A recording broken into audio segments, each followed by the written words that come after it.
নমস্কার বন্ধুরা, চলে এলাম একটি ছোট্ট ব্লগ ভিডিও নিয়ে অনেক দিন পর।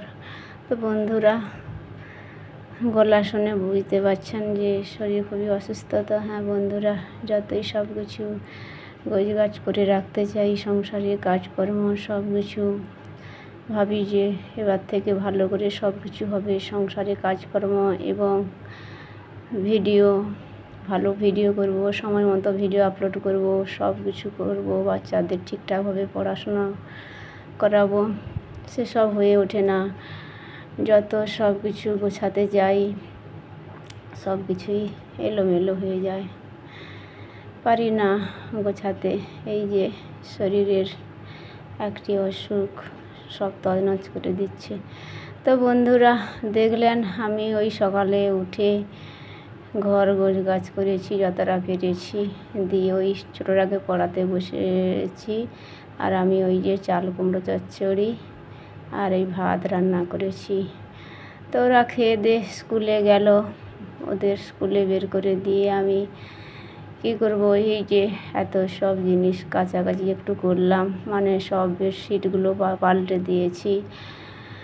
তো শরীর যতই অসুস্থ হোক না কেন, ঘরের কাজকর্ম ঘরের বউ হয়ে তো দেখতে মানে ফেলে রাখতে পারি না।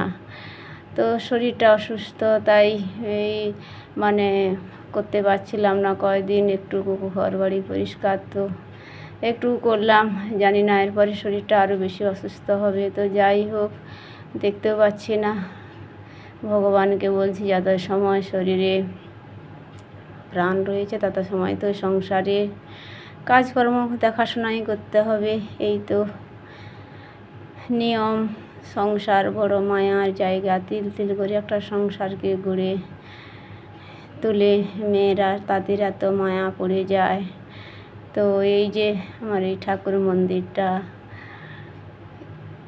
মানে এত মায়া, ঠাকুরের কাছে বসে সব সময় মনে হয় পুজো করি, ঠাকুরের সেবা করি। তো সময় করে উঠতে পারি না। তো যাই হোক, অনেক বেলা হয়ে গেছে। তো শ্রাবণ মাস, বাবাকে মানে এই বাবার মাথায় জল ঢাললাম, বাবাকে অভিষেক করিয়ে পুজো টুজো দিয়ে এলাম। রান্না করব। তো এই যে রান্না করব কি, নিরামিষ রান্না একটু করব।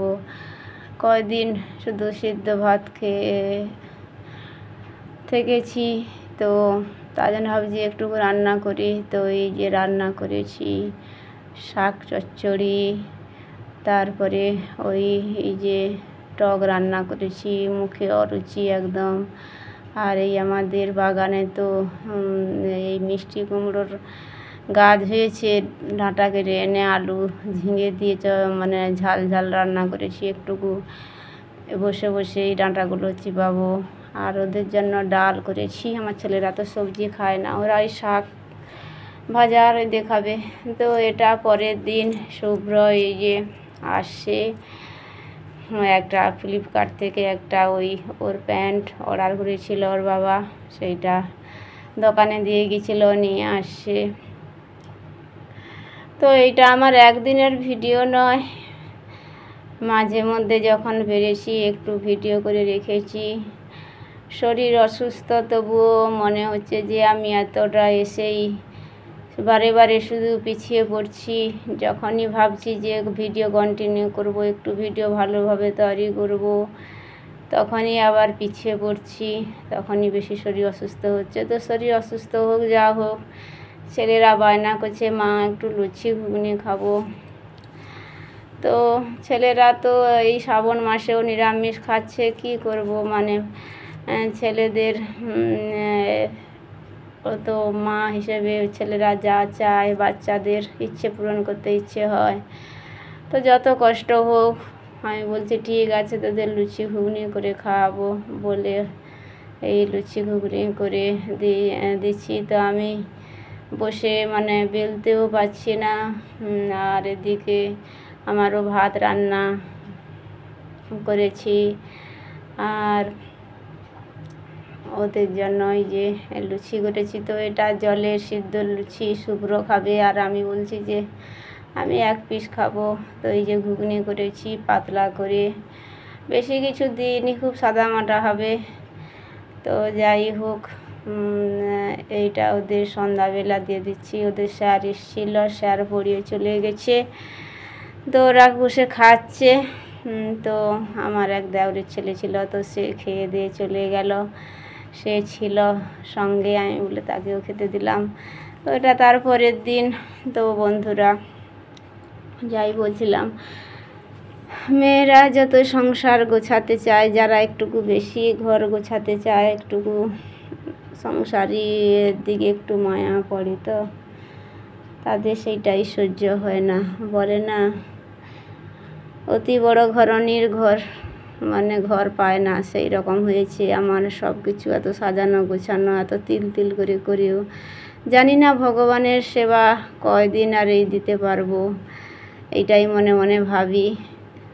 তো ভগবানের কাছে এসে বসে মনের জোর পাই। তো বন্ধুরা দেখছেন, একটু মন্দিরটা একটু অন্যরকমভাবে সাজানো হয়েছে।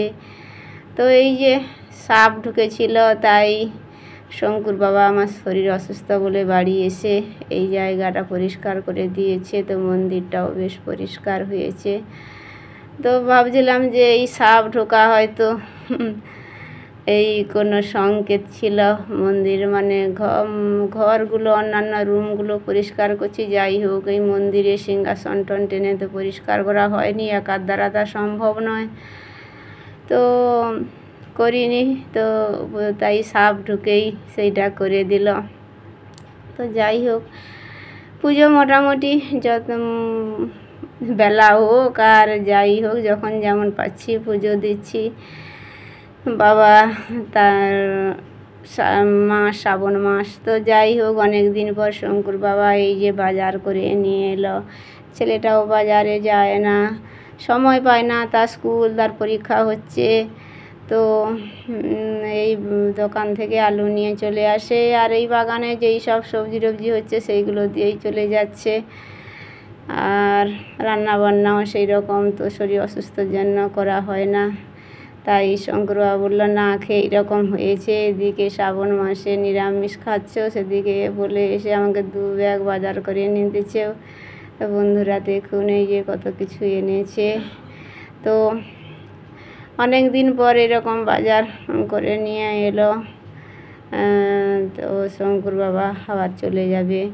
তো আমি যাই বলছিলাম, ভাবছিলাম কিছুদিন আগে যে আমি ভিডিওটা কন্টিনিউ করব, ভিডিও একটুকু ভালোভাবে ছাড়বো সময় মতো, কিন্তু তা করতে পারলাম না। আমার সেই ভিডিও রিচ ডাউন হয়ে গেল। আজ 1 সপ্তাহ পরে ভিডিওটা ছাড়লাম, ব্লগ ভিডিও।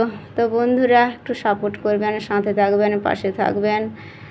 তো ভালো লাগলে একটু লাইক করবেন। তো ভিডিওটা আর বেশি বড় না করলাম না, এই পর্যন্ত। টাটা, দেখা হচ্ছে অন্য কোনো ভিডিওয়।